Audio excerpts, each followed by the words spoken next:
It is August 9th, 2016, approximately 6:30 a.m. I'm standing at a distance pointing the camera at the north pool room wall. I'm wanting to show you,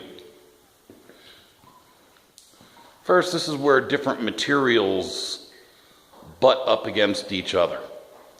You have the OSB wall, the OSB kickout, which is about 2 inches away from the wall. Then you have more pieces of OSB, followed by drywall, and of course, this butts at a 90-degree angle up against the foam wall. As you can see, there's large openings between those two walls.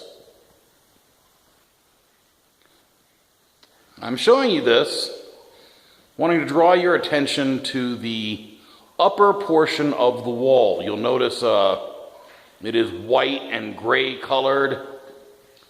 And what you're looking at here is a interior drywall application within the pool room itself.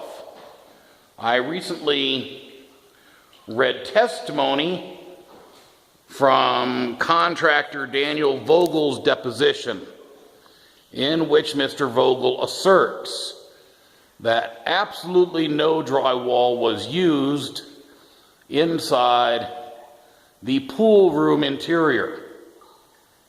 As you can see, this is entirely inaccurate. The entire upper portion of the north wall is in fact done in drywall. A thin coat of paint was put over it.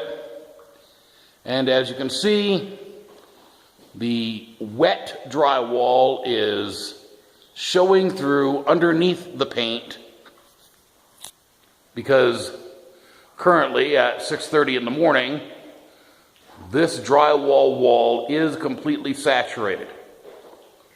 You can see where paint has washed off the wall from the water, which drips here every night.